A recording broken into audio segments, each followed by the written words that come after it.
네, 오늘은 2월 26일 금요일입니다. 우리가 함께 보실 말씀은 시편 48편 1절에서 14절 말씀, 시편 48편 1절에서 14절의 말씀이 되겠습니다. 제가 말씀을 읽겠습니다. 여호와는 위대하시니 우리 하나님의 성 거룩한 산에서 극진히 찬양 받으시리로다. 터가 높고 아름다워 온 세계가 즐거워하며 큰 왕의 성 곧 북방에 있는 시온산이 그러하도다. 하나님이 그 여러 궁중에서 자기를 요새로 알리셨도다. 왕들이 모여서 함께 지나갔으며 그들이 보고 놀라고 두려워 빨리 지나갔도다. 거기서 떨림이 그들을 사로잡으니 고통이 해산하는 여인의 고통 같도다. 주께서 동풍으로 다시스의 배를 깨뜨리시도다. 우리가 들은 대로 만군의 여호와의 성 우리 하나님의 성에서 보았나니 하나님이 이를 영원히 견고하게 하시리로다. 셀라. 하나님이여 우리가 주의 전 가운데에서 주의 인자하심을 생각하였나이다. 하나님이여 주의 이름과 같이 찬송도 땅끝까지 미쳤으며 주의 오른손에는 정의가 충만하였나이다. 주의 심판으로 말미암아 시온산은 기뻐하고 유다의 딸들은 즐거워할지어다. 너희는 시온을 돌면서 그곳을 둘러보고 그 망대들을 세어보라. 그의 성벽을 자세히 보고 그의 궁전을 살펴서 후대에 전하라. 이 하나님은 영원히 우리 하나님이시니 그가 우리를 죽을 때까지 인도하시리로다. 아멘. 네, 시편 48편입니다. 오늘은 조금 성경책이 평소보다 더 많이 좀 더럽죠. 제가 이제 이 말씀을 가지고 내일 새벽에 설교를 해야 해서 평소보다 조금 더 이렇게 공부를 많이 하다 보니까 좀 성경책이 좀 더 이렇게 좀 더럽습니다. 좀 양해해 주시고 풋노트가 좀 많아서 보실 때 좀 방해가 되실 수 있지만 말씀을 좀 잘 들으시면서 본문을 보도록 하고요. 또 디테일한 내용들을 이제 뭐 새벽에 제가 설교할 때 하겠지만 오늘은 좀 핵심 부분을 가지고 나누면서 우리에게 주신 메시지를 함께 깨닫기 원합니다. 본문은 어제 이어서 찬양시입니다. 계속 찬양하는 그 내용인데 이제 시온에 대한 그 시온성에 대한 찬양을 고백하고 있죠. 시온이란 말 우리가 참 익숙하게 사용하는 말입니다. 그래서 시온 찬양대 없는 곳이 없죠. 거의 모든 교회에 시온 찬양대는 하나쯤 있죠. 시온 중찬단, 찬송가 가사에도 시온의 영광이 빛나는 아침, 우리가 이런 시온이라는 단어를 많이 쓰게 되는데요. 이 시온은 거룩한 곳, 안전한 곳 이런 의미에서 좀 나왔다고도 합니다. 근데 이제 사실은 예루살렘 성, 또 예루살렘에 있는 산 이것을 가리켜서 이제 시온성, 시온산 이렇게 얘기를 합니다.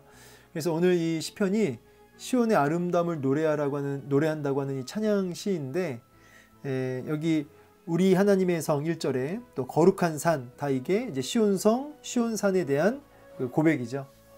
근데 자세히 보면 시온산이나 시온성 자체가 찬양 받을 만해서 찬양하는 게 아니고 거기에 누가 임재하시기 때문에 시온 성과 산을 찬양할까요? 바로 하나님 임재라는 것이 하나님 임재.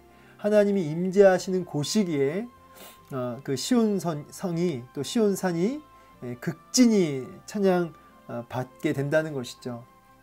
그래서 시온 산이나 시온 성 자체가 아름답다기보다는 하나님의 임재가 있기에 그곳이 아름답고 그것을 또 찬양하게 되는 것이죠.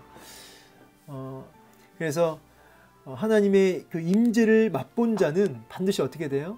그 아름다움에 그 하나님의 그 선하심에 찬송할 수밖에 없고 감격할 수밖에 없다는 거죠. 그래서 우리 이 말씀 아시죠? 너희는 여호와의 선하심을 맛보알지어다. 맛보알지어다. 그 임재하심을 그분의 선하심을 맛보고 경험하게 될 때 우리 시인처럼 극진히 찬양 받으시리로다 라고 하는 이 극진히 온 힘을 다해 찬양하게 된다는 것이죠. 오늘 시편 기자는 이제 고백하는 것입니다.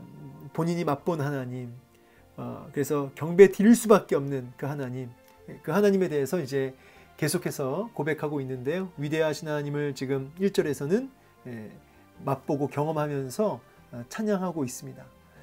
광대하시다, 크시다, 예. 위대하시다, 다 같은 의미라고 할 수 있겠죠. 그래서 이 위대하시다, 뭐 모르는 것이 없고 못하는 것이 없으신 전능하신 하나님의 그 부분을 고백하면서, 그리고 그 크신 하나님의 존재 앞에 쓸 때 오게 되는 그 감격과 또 그 기쁨, 그 희열, 그래서 막 찬양이 터져 나오는 이런 모습을 우리가 보게 됩니다. 여러분, 그 장엄한 그 광경을 보면, 경치를 보면 어떻게 되죠? 사람들이 놀라워하죠. 제가 아는 어떤 분은 그 큰 그 광경 앞에 뭐 그랜드 캐년이든 아니면 나이아가라 폭포든 뭐 만리장성이든, 제가 이제 어떤 분의 그 이야기를 들으니까 그 감격이 돼서 막 눈물까지 흘리신 분도 있고 말문이 턱 막히신 분도 있다, 이런 말 들었어요. 그리고 어떤 분은 이제 종교가 없으신 분인데 그 자연의 위대함 앞에 저절로 기도가 나왔다, 이런 고백을 들은 적도 있습니다. 근데 여러분 그거 아십니까?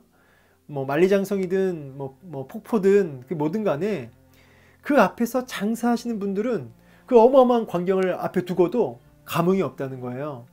그분들은 이제 오로지 기념품 하나 더 팔기에 여념이 없을 뿐입니다. 왜 그렇습니까? 예, 식상한 거예요, 식상. 여러분, 모나리자 그림 앞에 사람들이 그 진품을 보려고 매일같이 어마어마한 인파들이 몰려든다고 하죠. 근데 정작 그 앞에 그것을 지키고 있는 경비 아저씨는 감흥이 없는 거예요. 하품하고 앉아 있어요. 왜 그래요? 예, 자꾸 보면 식상하게지기 때문이죠. 그런데 우리 하나님은 어떻습니까? 이 땅에 그 웅장한 피조 세계를 창조하신 그 위대하신 크신 하나님은 보면 볼수록, 바라보면 바라볼수록 그 앞에 더 감격하게 되고 더 놀라워하게 되고 더 찬송하게 된다는 거예요. 질리고 식상한 게 아니라 계속 새롭고 놀라운 것입니다. 예, 여러분, 그 점입가경이란 말 들어보셨죠? 점입가경. 들어가면 갈수록 놀랍다는 고백인데, 말인데, 여러분, 위대하신 하나님께서는 그야말로 점입가경, 예, 보면 볼수록, 묵상하면 할수록 찬송이 터져 나오는 거죠. 그래서 오늘 그 9절에 보니까, 예, 하나님이여 우리가 주의 전 가운데서 주의 인자하심을 생각하였나이다. 예, 끊임없이 묵상하는 거죠. 그 주님의 그 위대하심, 그 주님의 인자하심, 그 주님의 공의로우심, 이런 것들을 계속 묵상하면서 감격하고 찬양이 터져 나오는 모습 보게 됩니다. 점입가경이에요. 계속 들어가면 들어갈수록. 그런데 문제는 뭐냐면 이제 오늘날 우리 안에 이런 감격이 없다는 거예요. 우리 안에 이런 감격이 너무 부재하다, 너무 부실하다. 왜요? 점입가경인데 안 들어가요. 이게 들어가야지 놀랍고 막 찬송이 터져 나오는데 안 들어가요. 왜 안 들어가느냐? 이 뭐 여러 가지 이유가 있겠지만 바빠서일 수도 있고, 뭐 이 땅에 중요한 일이 너무 많아서, 하나님보다 중요한 일이 너무 많아서 그래서 안 들어가는 걸 수도 있고요. 또 반대로 본인이 하나님을 안다고 하는 착각에 빠져서 또 안 들어가는 것일지도 모르겠어요. 그러니까 신앙생활을 그렇게 오래 해도 감격이 없고 터져 나오는 찬송도 없이, 좀 죄송합니다, 1절부터 4절까지 본인이 무슨 고백을 하고 있는지도 모르고 그냥 찬양하는 경우들이 있다는 것이에요. 이게 지속되면 어떻게 될까요? 무서운 종교인이 되는 것이죠. 그러면서 우리가 이 시인의 모습을 보면서 정말 좀 찔림이 있으셔야 된다는 거예요.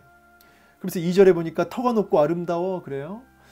시온성에 대해서 막 터가 높고 아름답다 이렇게 고백하는데, 이 시온성은 이 예루살렘 성은 뭐 해발 780m라고 제가 자료에서 봤는데 높은 편이죠. 거기에서, 이 팔레스타인 거기에서. 근데 제일 높지는 않아요. 그런데 시인이 터가 높다, 뭐 최상급을 써서 가장 높다는 표현을 쓰고 있는데, 이건 단순히 지리적 위치나 그 시온성의 그 높이를 두고 한 말이 아니고, 세상에서 가장 높으신, 그리고 왕 중의 왕이신 하나님께서 그 가운데 임재하시고 거하시기 때문에 이렇게 터가 높고 아름다워 라고 고백하고 있는 것이죠. 그 예루살렘 시온 성 자체가 터가 높고 아름다운 게 아니라 그 안에 임재하시는 하나님이 아름답고 높으시기에 터가 높고 아름다워 이렇게 얘기하는 거죠. 따라서 성도 자체가 아름답고 능력 있는 게 아니라 그 능력 있으시고 아름다우신 그 주님을 품고 있기 때문에 그 성도의 삶 속에 열매가 나타나고 능력이 나타나는 것이죠. 그래서 여러분 우리 자체로 뭔가 우리 있는 것으로 능력을 행사하거나 아름다운 것이 아니고요. 그리스도인들은 철저하게 예수 그리스도로 능력이 있으신 아름다우신 권세 있으신 그 주님으로 충만할 때 비로소 성도다운 삶을 살 수 있는 거죠. 근데 그 예수 그리스도로 충만하지 못할 때 자꾸 자기 있는 것들이 드러날 때 말할 수 없이 초라하고 참 부실하고 참 주님의 영광을 가리는 모습들이 나타나는 것이죠. 그러면서 온 세계가 즐거워하며 큰 영광의 성 곧 북방에 있는 시온산이 그러하도다 이렇게 말씀하는 거죠. 그래서 온 열방이 기뻐한다는 거예요. 그 아름다운 성을 바라보면서. 왜 그렇습니까? 그 예루살렘 성에 계시는 그 임재하신 그 하나님으로부터 진정한 구원이 임하기 때문에 열방이 기뻐한다 이렇게 고백하고 있죠. 뭐 특별히 이제 뭐 북방에 있는 시온산 이 말은 좀 어려워요. 사실은 뭐 자료들 찾아봐도 이게 딱 떨어지지가 않습니다. 뭐 이제 이 북방에 있는 산이라고 하는 거는 가나안 사람들이 이제 자신들의 그 신들의 거처로 표현된 산이 이제 북방에 있는 산이래요. 그래서 지금 시인이 의도적으로 그 이제 가나안 우상 숭배자들이 고백하는 진짜 자신들의 신으로 고백하는 그 북방에 있는 산을 이제 지금 언급하면서 지금 북방에 있는 시온산 이렇게 얘기하죠. 그래서 시인은 이제 우상들을 향한 그 이방 사람들의 그 모든 찬양도 마땅히 누구한테 돌아가야 되냐면 하나님께로 돌아가야 한다는 어떤 의도로 이렇게 기록했을 것이다 이렇게 얘기를 해요. 무슨 말을 이 말을 들으시면서 이게 알아들으셨는지 모르겠는데 뭐 이거 말고도 다른 여러 주제들이 있습니다. 근데 중요한 건 뭐냐면 이런 얘기 저런 얘기 있겠지만은 중요한 건 하나님의 임재 처소인 그 시온산이 그렇다. 찬양받기 합당하고 기쁨이 되고 구원이 된다. 이런 말씀으로 진정한 구원의 길이다 라고 이해하시면 되겠습니다. 그러면서 이제 3절에서 예루살렘 성에 계시는 하나님께서 지금 자신을 뭐라고 하냐면 요새로 알리셨도다. 요새로 알리셨도다. 진정한 피난처라는 말씀이에요. 하나님의 임재안이 진짜 피난처다. 진짜 안전지대다 라고 말씀하는 거죠. 사방이 우겨쌈을 당해도 그 답답한 상황에도 하나님께서 뭐라고 알리시냐면 자신의 임재 안에 있을 때 그는 안전하다. 두려운 상황, 문제 그 속에 있을 때 사람이 막 불안하잖아요. 그런데 진정한 요새이신 그 주님의 임재 안으로 들어갈 때 그는 안전하다. 여러분 혹시 그 두려우십니까? 마음에 불안이 있으세요? 하나님의 임재 안으로 깊이 거할 때라는 사인입니다. 사인. 주님의 임재 안으로. 시인은 이제 이렇게 고백하면서 4절부터는 이제 아주 감당 못할 그런 공격과 시련이 이제 보여지는데 왕들이 모여 함께 지나갔으며 이 말은 무슨 말이냐면 여러 그 이방 왕들이 연합을 해가지고 쳐들어왔다는 얘기예요. 공격해 들어오는 거죠. 그런데 그렇게 감당 못할 참 두려운 그 상황에 그 왕들이 뭐예요? 봤다는 거예요. 뭘 봤다는 거예요? 그 하나님의 임재, 그 시온산, 하나님의 임재를 보고 두려워 빨리 지나갔도다. 도망쳤도다. 왜요? 그 하나님의 그 임재 앞에 두려운 거예요. 어느 정도로 두려웠냐면 6절에 보니까 해산하는 여인이 고통하는 그 같도다 이렇게 얘기를 하죠. 그러니까 해산하는 여인이 애를 낳기 전에 그 고통과 두려움, 그 정도로 두려움에 사로잡혀서 지금 도망치고 있는 것이죠. 여기서 끝나지 않습니다. 이제 7절에 보니까 주께서 동풍으로 다시스의 배를 깨뜨리시도다. 이 동풍은 하나님의 심판을 가리켜요. 이 다시스의 배는 뭘까요? 다시스는 이 페니키아 그 옆에 제가 풋노트 다 놨지만 그 페니키아 상인들이 그 지중해에서 무역을 하는데 그때 무역선이에요. 가장 강력한 배라고 얘기합니다. 그러니까 가장 강력한 배, 가장 어떤 뭐랄까 세상적으로는 강력한 무기일 수 있죠. 가장 강력하고 어떤 번영도 상징합니다. 번영, 세상의 영광, 번영 이런 것도 상징해요. 이런 것들을 어떻게 해요? 박살내시는 거예요. 박살내. 예. 그러니까 여러분 지금 자세히 보세요. 심판하시는 하나님을 보면서 지금 저자는 너무나 두려우신 하나님. 그러니까 사실은 그 대적들이 그 크신 하나님 앞에 다 박살이 나는 이 모습을 보여주는 거죠. 진정한 요새가 되시면서 동시에 대적들, 감당 못할 그 고난과 공격들을 철저하게 물리치시는 하나님을 보게 됩니다. 전 여러분, 우리가 두려움의 대상이 바뀌어야 된다고 확신합니다. 두려움의 대상. 문제나 어떤 상황, 또 질병, 두렵죠. 그런데 사실 진짜 두려워야 할 것은 그 모든 것을 심판하시고 멸하시는 그 하나님을 우리가 두려워해야만 한다는 것이에요. 우리 찾아보진 않겠지만 제가 읽어드릴게요. 마태복음 10장 28절에 몸은 죽여도 영혼은 능히 죽이지 못하는 자들을 두려워하지 말고 오직 몸과 영혼을 능히 지옥에 멸하실 수 있는 이를 두려워하라. 두려움의 대상이 환경이나 문제에서 하나님께로 바뀔 때 오늘 시인처럼 진짜 두려워할 자를 두려워하게 될 때 평강을 누리고 안심하게 되고 찬송이 터져 나오는 것이죠. 시인은 이제 그러한 하나님을 주목하면서 8절에 보니까 우리가 들은 대로 만군의 여호와의 성, 우리 하나님의 성에서 보았나니. 그러니까 여러분 자세히 보세요. 여기 들은 대로 그러죠. 먼저 들어야 돼요. 우리가 그 두려우신 하나님, 그 주시는 하나님의 그 평강을 맛보시려면 먼저 들어야 돼요. 욥도 그 하나님을 귀로만 들었던 하나님을 내가 이제 눈으로 봅니다. 이렇게 고백하죠. 또 믿음은 들음에서 난다고 바울도 고백을 해요. 자, 주목을 하려면 먼저 들어야 됩니다. 시인은 아마 누구한테 들었을까요? 뭐 부모님께 들을 수도 있고, 뭐 선배들한테 들을 수도 있고. 그러니까 크고 놀라우신 하나님을 경험하고 감격할 때는 먼저 우리가 듣는 일이 있어야 됩니다. 그럼 전해주는 사람이 있어야겠죠. 그것이 바로 우리가 돼야 된다는 거예요. 13절에 보니까 후대에 전하라 보이시죠? 후대에 전하라. 우리가 전해야 될 사명이 있는 거죠. 엄마의 하나님이, 아빠의 하나님이 바로 우리 자녀의 하나님이 되도록 엄마가 경험한 하나님을 자녀들에게 간증할 수 있어야만 한다는 것이에요. 그런데 부모가 전하는 내용이 순전히 뭐 세상에서 성공해야 하고 수학, 영어 뭐 이런 말만 하면 그 자녀 역시 하나님의 임재 앞으로 나가기 너무 어려운 거죠. 시인은 그 들은 하나님을 이제 하나님의 성에서 보았나니 이렇게 고백하고 있습니다. 보았나니. 이 보았다 안에는 어떤 의미가 있냐면 확신이 있는 거예요. 확신. 그 들은 하나님을 이제 내가 눈으로 확인했다는 거예요. 그러니까 뭐가 가득해요? 확신이 있으니까 확신된 마음에 평강이 있고 그 평강이 찬양으로 나가게 되는 거예요. 그러면서 한 번 보고 끝나는 게 아니라 이제 9절에 끊임없이 그 주님을 묵상하는 거죠. 생각하는 거죠. 주님을 생각할 때 두 가지, 인자하심 또 정의로 충만하심. 인자하신 하나님, 공의로우신 하나님을 끊임없이 주목하게 되고 묵상하게 되는 것이죠.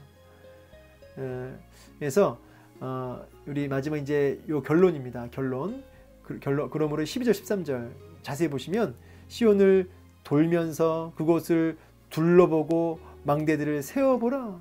그리고 자세히 보고 궁전을 살펴보고 또 후대에 전하라.